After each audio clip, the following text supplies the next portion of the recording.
My interest is in urban informality, and I think looking at the city from an informal perspective and looking how property is held informally, or how certain rights to property are not recognised because they're informal, or certain forms of ownership are not recognised because they involve some kind of informal agreement or informal process of land acquisition. I think that's a key challenge for cities around the world at the moment. And I think for me, one of the kind of main challenges within that panorama of informality, urban informality broadly speaking, particularly relating to land and housing, is about how regulatory frameworks deal with informality. So that nexus between regulation, which is, I guess, broadly understood as, one of the main projects of planning, so planning laws, planning rules, and how it deals with informality. For me, that is a core concern, and whether or not there is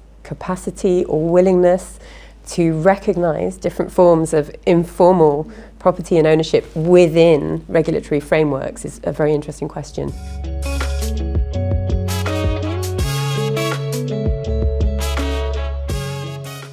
Already, manifestations of informality in those different contexts are very different, and that's partly because of the different regulatory regimes that exist in those places. But those regulatory regimes themselves are a product of much longer regional, national, sometimes local histories.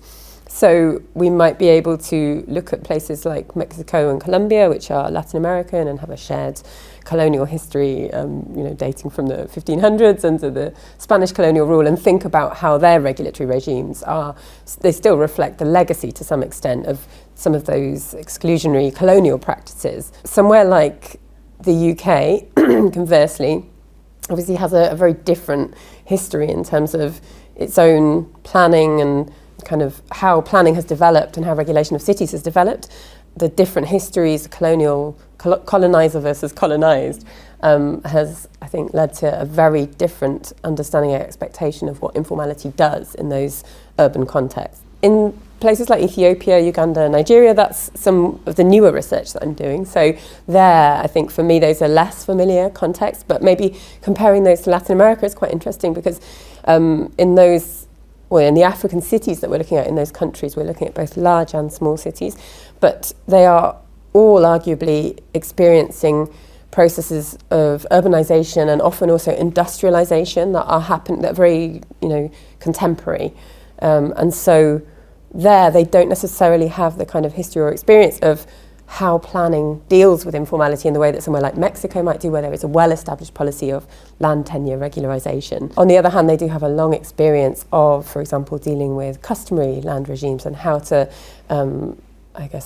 work with those and integrate them into colonial statutory regimes of property. So they are very different contexts. I think the regional setting matters, and that often relates to the history as well. But I think there are still some issues that we can draw across them to do with how informality is conceptualized and how planning is able to deal with it or not.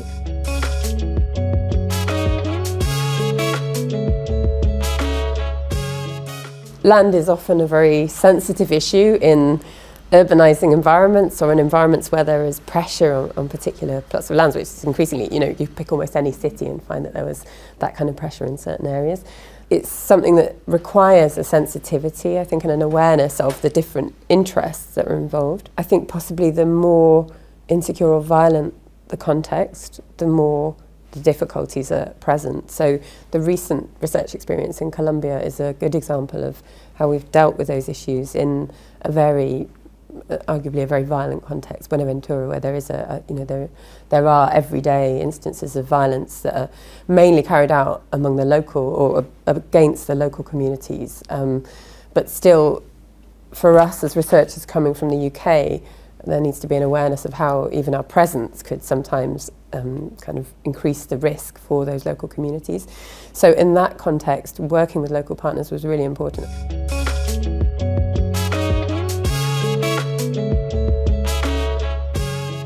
In terms of resistance, I think there are lots of different forms of resistance, and again, it's difficult to generalise, and I think a lot depends on contextual factors that underpin displacement or the threat of displacement in the first place, and that often determines what is possible in terms of resistance. So a context like Colombia in general and Buenaventura specifically is characterised by violence and threats of violence, and that can circumscribe possibilities for resistance, because to even be visible in terms of resisting these processes, or to be seen as standing in the way of different forms of development or a kind of land acquisition processes, can be very dangerous for individuals and even for groups. Because what I observed in my research in Mexico and in Colombia more recently is that often, especially groups, organised groups who resist forms of displacement or deterritorialisation, are using multiple strategies of resistance. So there's not just one channel of resistance. And that might mean that they are using legal channels. So they may be petitioning, they may be bringing a court case, but they are also using more informal, sometimes illegal channels that might be protests, demonstrations, sometimes occupying space, taking over a certain area of the city and really stopping things from happening that make life inconvenient for some of the more powerful forces in the city. So they're using whatever opportunities or processes are available to them, but they're not confining themselves to one strategy.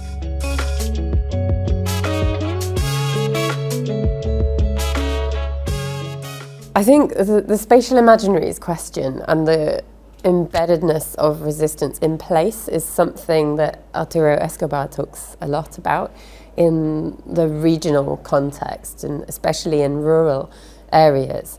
And an idea like ethno-territory that relates to the character of organizations, social movements like the Proceso de Comunidades Negras, the PCN, who are characterized as an ethno-territorial organization.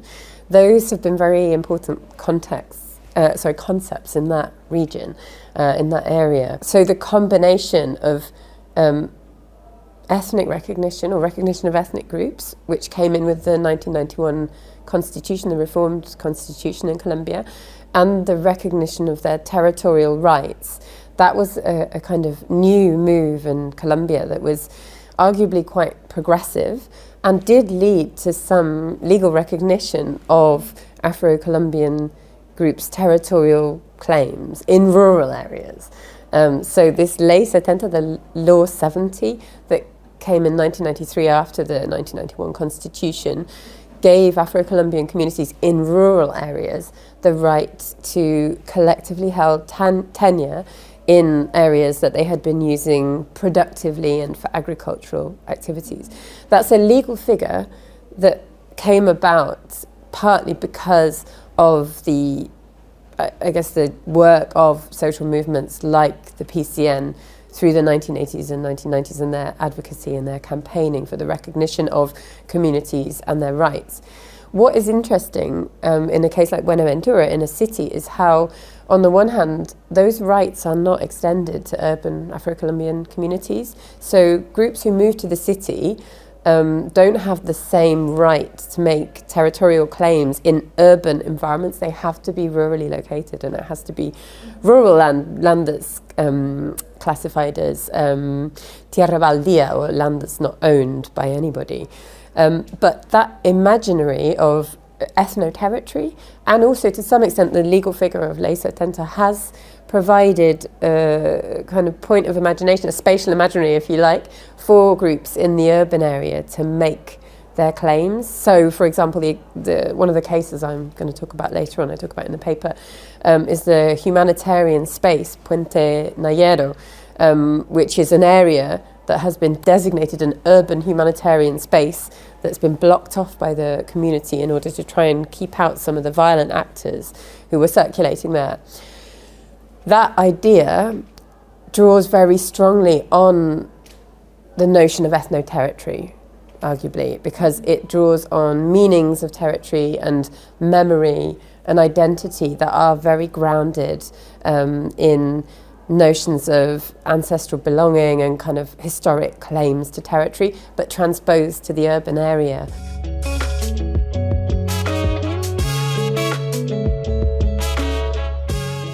The question is interesting about how citizens struggle for a home in cities marked by conflict, but I think for me the notion of conflict goes beyond just a post-conflict setting or a setting where civil conflict has obviously or directly affected a city, and it probably includes a whole spectrum of cities affected by conflict that might also mean contexts like Mexico, where again there are very high levels of violence and insecurity, but there is not ostensibly a civil conflict going on. So in those sorts of settings, as I've already said, I think the issue of how you resist or how you struggle or challenge those dynamics can be very risky sometimes for individuals. But I think there are interesting processes going on at the individual level. If we think about home as a kind of relatively individualized notion, I think that something like Asif Bayat's concept of quiet encroachment can be very interesting there, because despite these issues of conflict, despite the risks, despite things like invisible borders that are prevalent in somewhere like Buenaventura, also been observed in Medellin, that stop people from moving around the city freely and that are kind of, mark gang territory. Despite all of these issues, people carry on making a place for themselves in their urban environment, and they move to the city, often in search of improving opportunities either for themselves or for their children. So that doesn't necessarily stop just because there is conflict going on around them. It does sometimes mean that there is a normalization perhaps of conflict in the urban environment that can sometimes be kind of difficult to understand, perhaps if you come from an outside perspective, if you come from a European perspective perhaps.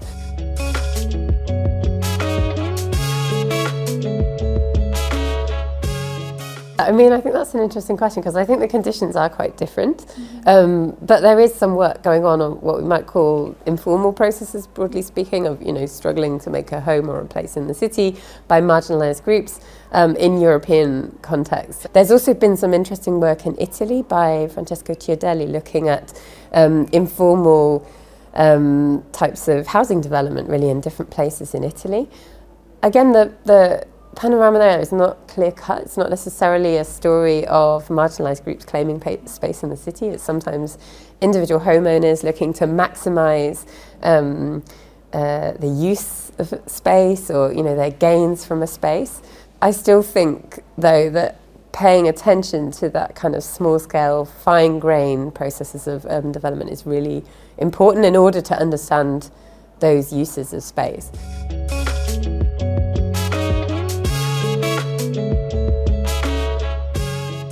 I think the relationship to everyday activities for me is really important, because that to me is the site of understanding a lot of these macro scale processes. And I know people like Jamie Peck have criticised the sort of lack of theoretical bite of, I guess, more kind of everyday approaches that look at what's going on at the micro scale.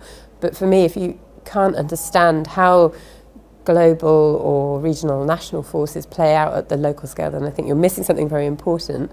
And there's some recent really interesting work on this by people like Sirolia and Shaber, who wrote a paper a few years ago on looking at informality through an everyday lens, but connecting these different multi-scalar processes up, or John Silver and Colin McFarlane, who've talked about everyday urbanism.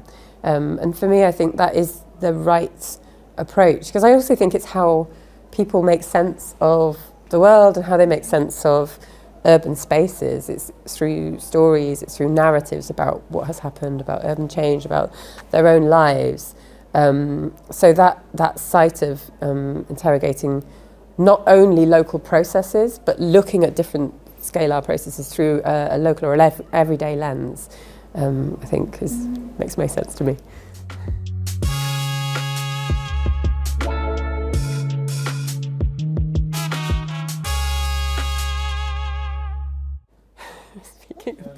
Speaking of process. Yeah, it's not a What is it?